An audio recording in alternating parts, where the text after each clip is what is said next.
now I'm definitely up to my neck or beyond.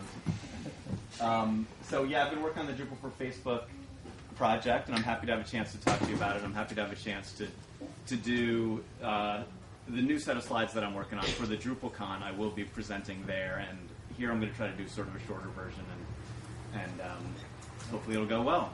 So why don't you hit the arrow and see if this is going to work? Okay. John has a fancy remote control for his, and I definitely have envy, but I have the better of him now because he's my remote control. Birthday boy remote control. Yeah, exactly. Better. So this is what I'm going to talk about today. I'm going to talk about a little what the Facebook platform is for developing applications. I'm going to talk about two types of applications called Canvas Pages and Connect. And I'll talk about the Drupal for Facebook project, which supports integration so that you can build these things with Drupal. John, why don't you hit the arrow again? Sure. We'll have to come up with a little signal at some point. Mentos will have to be. Can you use the microphone? Oh, yeah, where's the microphone? Right behind you. I think there's a switch on it. It is not on? That's not you have to keep it kind of close to your mouth. Is it on? Yeah, pick it up and put it close to your mouth. Otherwise you don't hear anything. All right. I'm not used to this rock star persona, but All right, I'll get used to it. Persona, rock star. So, you know, I once talked about this stuff for like 15 minutes, and then somebody asked me, like, why should I be interested? So I'll start with that this time. Facebook's got, by some numbers, 350 million users. It came out in the most recent fastcompany.com said that. And then an article just last week in the New York Times said 400 million. So they might be growing at a really fast rate. With that many people building an app, it shouldn't feel like it's a limited audience. It's not just kids anymore. It's a wide group of people that are going to potentially use your stuff. So, and with each of those users, when they register with your app, you have access to information about them they might not otherwise have when somebody just signs up on Drupal. If they just give you your username and email address, that's one thing. But with Facebook, you get a different set of things. You get information about who their friends are, what groups they're in, things about their identity that you might have a harder time getting them to volunteer to you otherwise. And because we can tap into this, because Facebook has given us an API for doing this, it's a quick road to building a social application is to just tap into the social network that already exists. So the background is that they went public with an API in 2007. The first thing it allowed people to do was add features to Facebook.com. So a lot of the things that you saw at the very beginning were like games, you know, like play Scrabble with your friends. And go ahead to that next slide. A lot of the things that came out in the first wave of applications were really annoying. I don't know if people were using Facebook apps back when I started to dabble in it, but it seemed like every new friend that got into Facebook was going to like poke you or bite you or make you a zombie or something. So I wish I could say that all these things were gone. I actually got these images from screenshots of just searching for them now. They're still out there. But they're not as aggressively viral, and they're not as much of a problem as they used to be. So today, not only have they improved that sort of thing and made the applications more user-friendly, but they have added Facebook Connect. So I'm going to talk about what they've added is Canvas Pages, Connect, and also desktop and mobile apps. Hit that one more time. We're not going to talk about that because that's not the Drupal-specific stuff. Canvas Pages and Facebook apps are the two kinds I want to talk about, and I'm going to start with Canvas Pages. So hit it again. So a Canvas page is the kind of app where when you're on Facebook, you kind of click through something to add a new feature. When you first sign up for Facebook. By the way, is there anybody here without a Facebook account? You gave it up, so you know what it's about, but you decided. That's all right.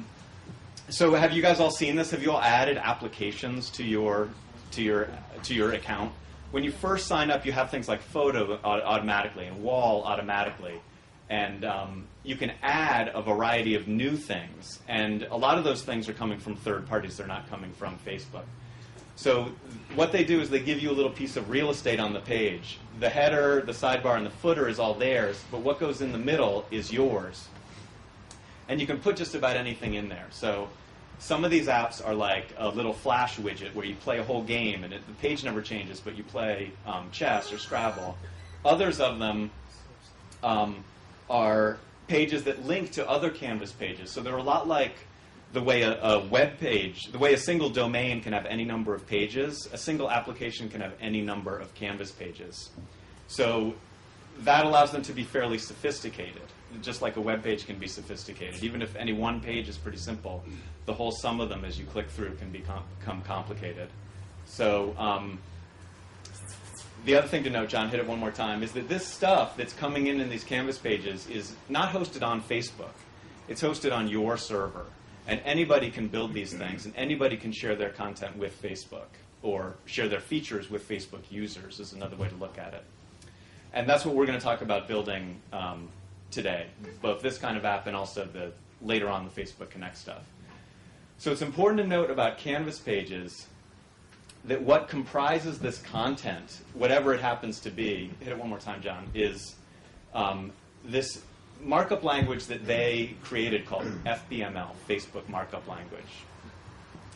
It is mostly HTML. Like most of the tags of HTML are available to you, divs and paragraphs and H1 and whatnot. But there's a lot of other things that are good for building apps with. Like there's an example in the slide that says FB tabs. That'll give you tabs that always look just like the Facebook tabs.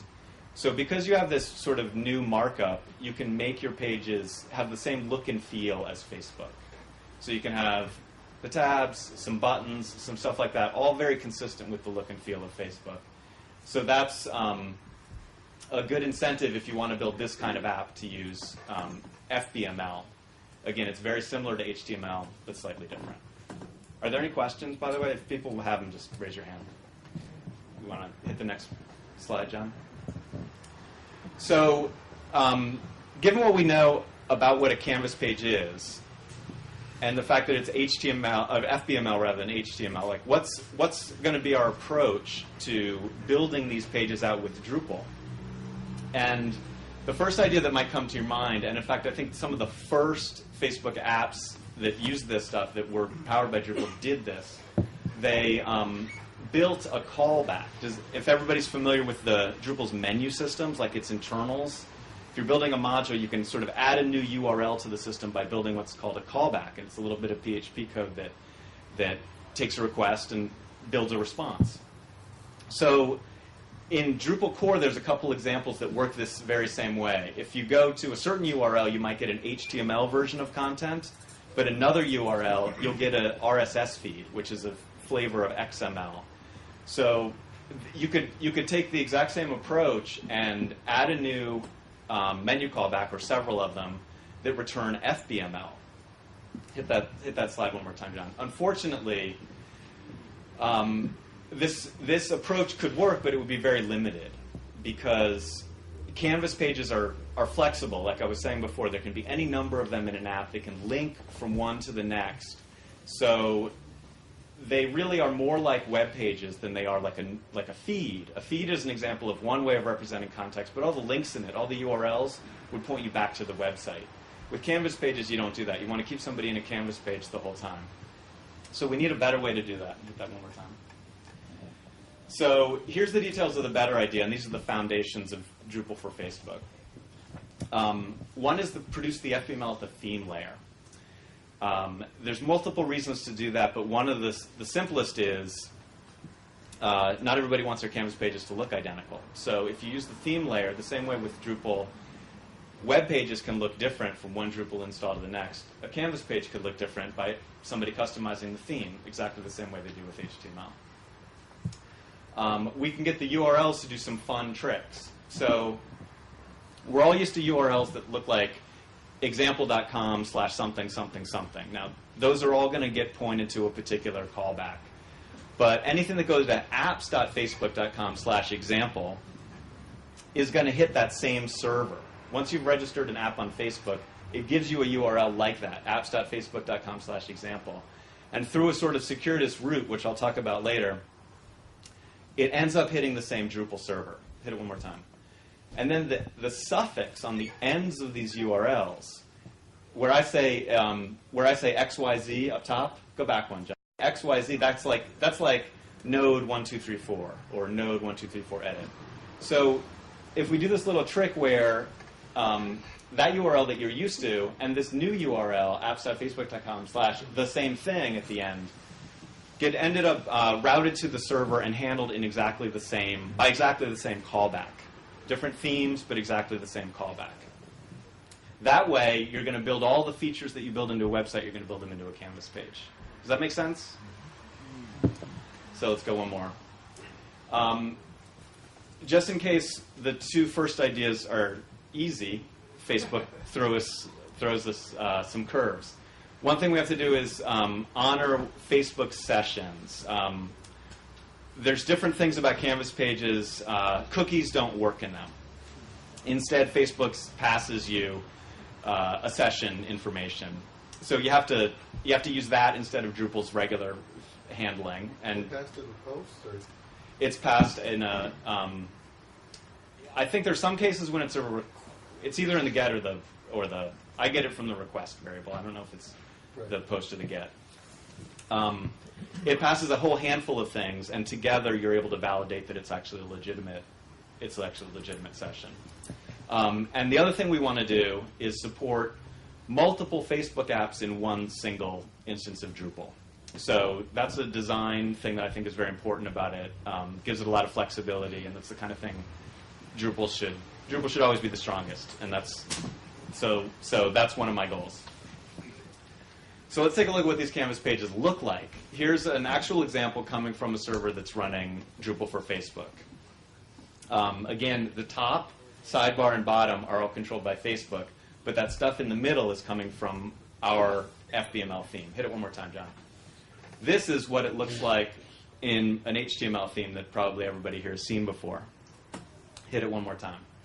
So if we look at what's going on here, if we study these pages, and it's hard to do this in the low-resolution slide, but you'll see that the pages are comprised of the same stuff.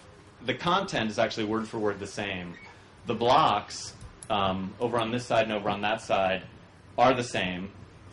The primary navigation here, these menu items, are coming from the exact same menu. Both of these themes are implementing search boxes. You know, you see things like this is actually a user's uploaded user picture. It's all laid out a little bit differently, but that's just all on the theme layer, and the content is all coming from the same place. So, does everybody get that? Does everybody see like? That's really the whole goal, because that gives us the potential to. Anything that Drupal can do on an HTML page, it can suddenly do on a Canvas page as well. So the search dialog, when you say search this site, are we talking about this Facebook site or this Drupal site? Well, they are the same server is providing this information. Right. I could go post to the forum on this URL, which would be drupalforfacebook.org/something. Mm-hmm. You could go post a comment you could post a reply to my same post at apps.facebook.com/drupalforfacebook. Right? So that's and in this example, I'm having the two things mirror each other.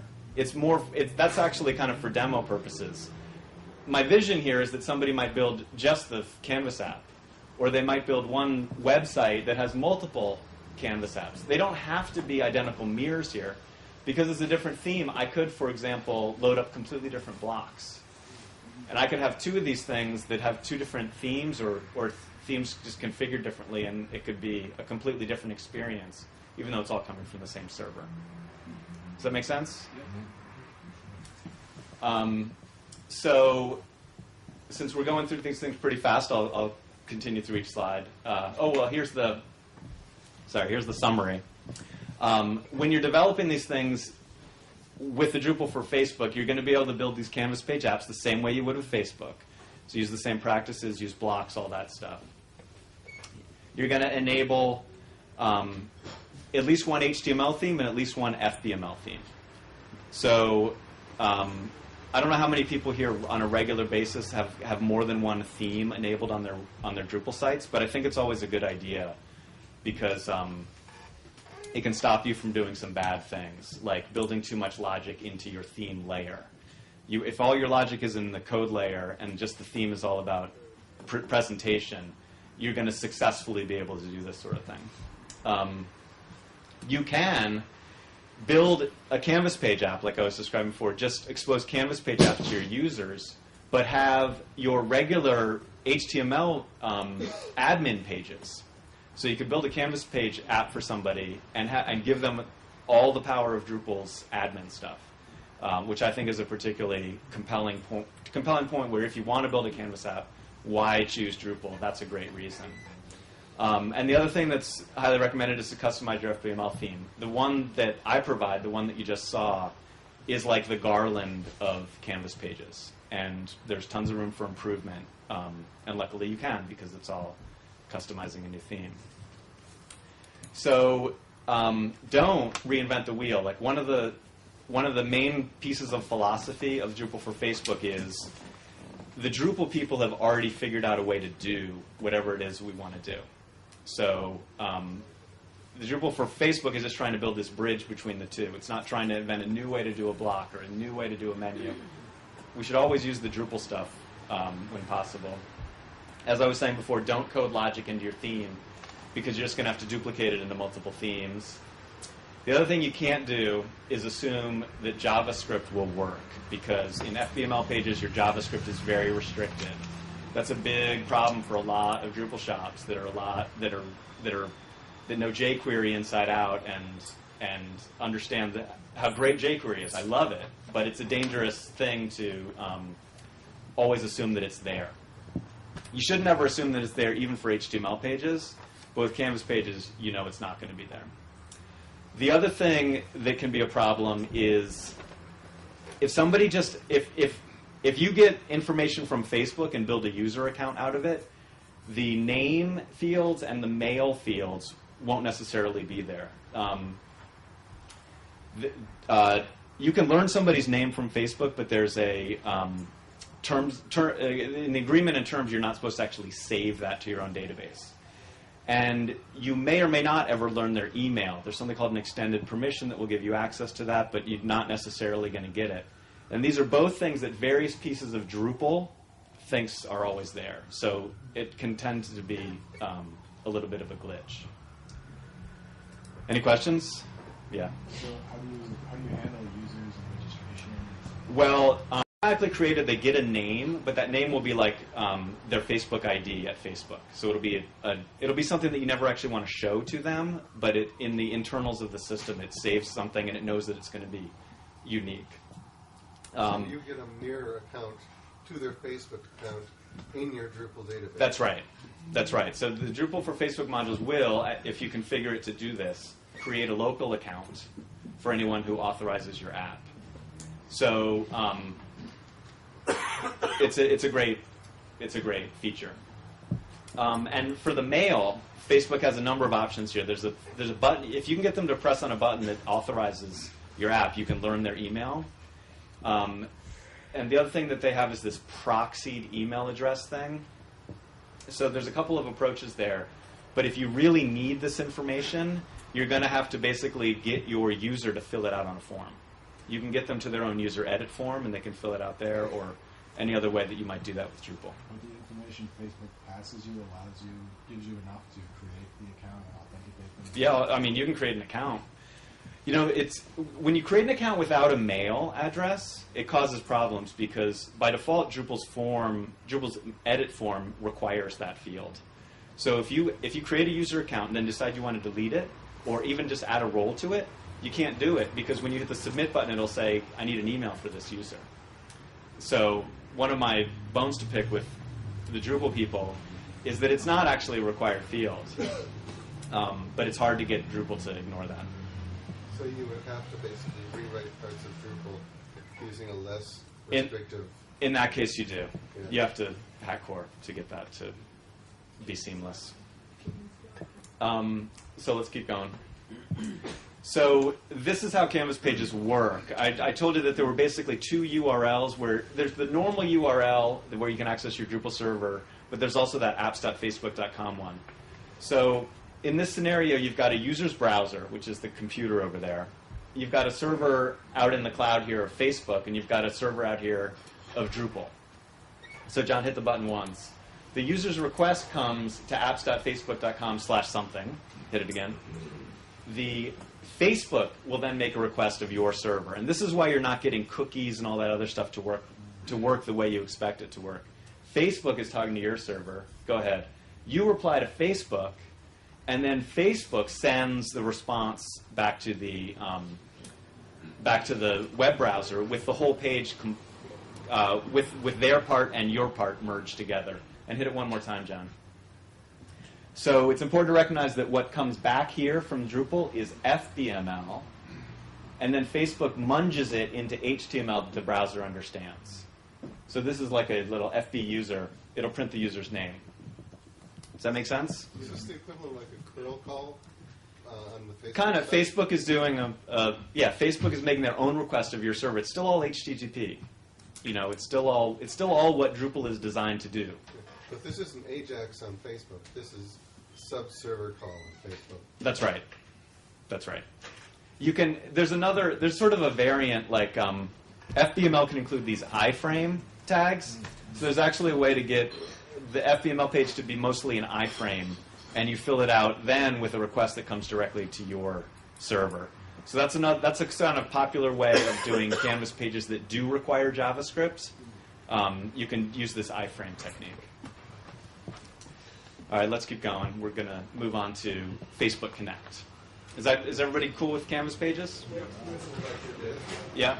So how does the Facebook apps, how does the development process work with Facebook apps? Is there a You can, there's, I think this is what you're asking. You can, when you have a Facebook account, you add an application that they provide called the developer application, and then that gives you a button to create a new app.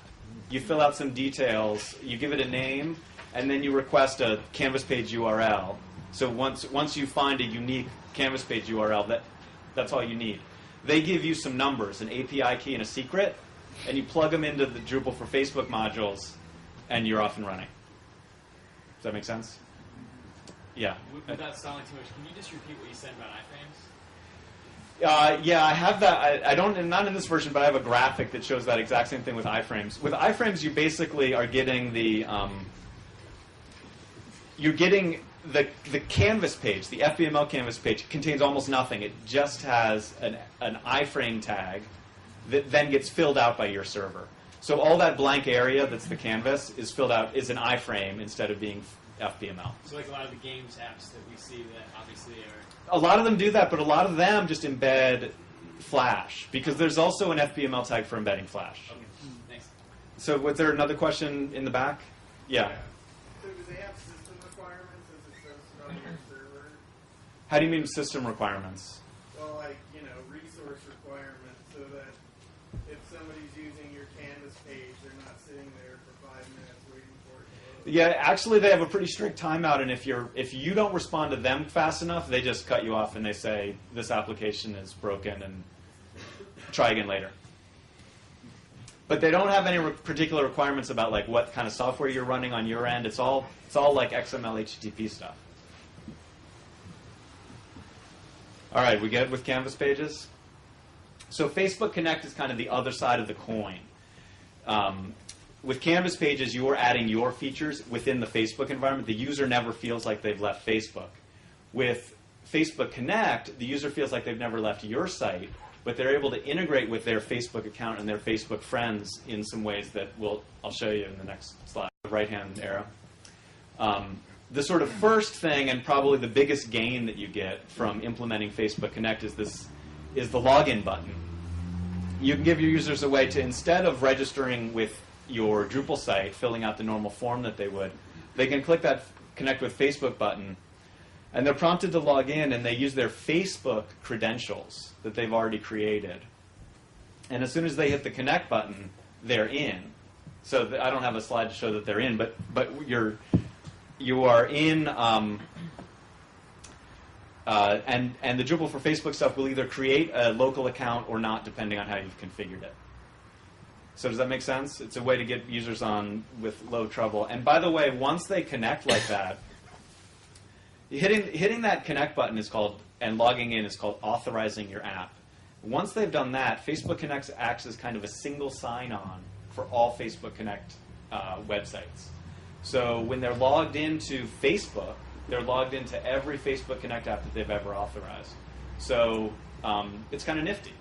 I think OpenID has a very similar feature, but it's kind of a single sign-on for all the sites that they may be interested in. Also, once you have implemented Facebook Connect, you get this this additional markup language. I remember I said there was something called FBML, which is used for Canvas pages. Facebook has something called XFBML, which they use for Facebook Connect pages. And most XFBML Canvas tags are identical to their FBML equivalent, but it gets complicated. XFBML doesn't have all the same tags, but it's got some other ones. So you can kind of do a lot with it. Everything that you're seeing here is like an example page that I set up, which shows the markup on the left and the result on the right. So the FB name tag shows what your Facebook name is, your profile pic, all that stuff. So most of these are like little things that you can fill out a page with. They're very useful because if you imagine a long page, like a post with many comments, and each comment is by a different Facebook user, you can use these FBML tags to show their names and their pictures so that your server doesn't have the burden of querying Facebook for a whole big chunk of information. It can just display the UID in its markup, and then Facebook takes care of displaying the current information that user's got on Facebook. So you can even display their status, and you can do these kind of more complicated things, like a whole stream of comments. And these comments would be stored on Facebook, not on Drupal. So it may not necessarily be something you want to do, but you can build these big forms, these like user selection forms, these kinds of things, all with simple XFBML tags. Does that make sense? And this is the gain you get with Facebook Connect. Yeah, these are the sort of reasons to do Facebook Connect. Your logic, your PHP code on your server side can get access to who are these users, who are friends of these users, like which other users on my site are friends of theirs, that kind of thing. So you can build these actual truly social features into your web pages. Yeah. So I can see that if you already have an existing website, Facebook Connect allows you to bring the social network of Facebook to you. That's right. So that is a win if you've already got an existing website. But let's say you're going to start something from scratch. What are the considerations between just doing a standalone Drupal site where you pull Facebook in versus doing something that lives inside it? I have a slide that kind of lays it out, so All right. Let's get to that in a second. All right. That's a good question. So here are the rules with Facebook Connect. You still build pages the Drupal way. In fact, it's really not very different from what you're already used to. You have to add a little bit of a tiny little bit of code to your page template. There's no way to get that in automatically. You have to edit your theme. It's a minor change, but if you don't do it, poorly implemented browsers will not show FBML. And I believe there's only one poorly implemented browser. You can use XFBML, like all those tags that I showed you. Your theme can take advantage of them, but so can your nodes, so can your blocks, so can any way that you get markup onto a page with Drupal, you can feel free to now include XFBML. And there's also these FB Connect JavaScript classes that let you do things like pop-ups that have the exact look and feel of a Facebook pop-up and that do specific things through their Facebook account that you can only do through this, like posting to their stream or things like that. So there's a lot that you can take advantage of on the JavaScript layer too. But the things that you can't do, you still can't assume that you've gotten that information from that user account if you had it created for you automatically. So that makes sense, kind of what Facebook Connect is all about? Yeah. Could you throw in a junk account such as my Facebook hack at me.com just to kind of get around the Drupal walls? I don't understand. In other words, Fake email address? like do a cron job where as if the mail address is missing, just slap in a known piece of crap in order to make Drupal work? Well, yeah, you could, but then I think we would be making Drupal not work. You know what I mean? So one thing that Drupal for Facebook does is when you call a user load, there's a hook that it can tap into, and it fills in this thing that's called a proxied email address. So there's a lot of Drupal modules which, if they do a user load, they're gonna see a user mail, but mail that they send might not ever make it to them. It depends on how they've set up their permissions. Also, it doesn't save that to the database. So if you do a select star from the users table, it won't appear. But if you do a full user load, which is a more intensive operation, it will appear. Does that make sense? It doesn't appear on their user edit form. It never fills that in for them. But behind the scenes, it loads that so that other modules stand a better chance of working. All right, let's go to the next slide. So this is this same scenario that I set up before with Canvas pages. Click to the right once, and we'll see how it starts. This time, the user's browser is going to your site first, and you return a fully formed page to them. It's got HTML in it, and it's got XFBML in it, and it's got a little chunk of JavaScript that runs as soon as the page is loaded. So hit right one more time. When that JavaScript runs, it starts to do this Ajaxy thing to Facebook's servers at connect.facebook.com. It's not a URL that they ever see, but it's a URL that their browser accesses via JavaScript. And all of these XFBML tags get replaced by HTML that the browser can then properly render. So that's kind of the magic there. It's essentially cross-site scripting, but you've set up your server to explicitly allow it. There's actually kind of a trust balance going on here. Like, when you build a Canvas page, Facebook doesn't trust you, so they don't let you run JavaScript. But when you build a Connect page, you have to trust Facebook, and you have to let them run JavaScript. They got 350 million users. So here's the little comparison I was talking about before. Basically, on Canvas pages, your app is inside of Facebook. It looks like it's inside of Facebook. The user never feels like they've left Facebook.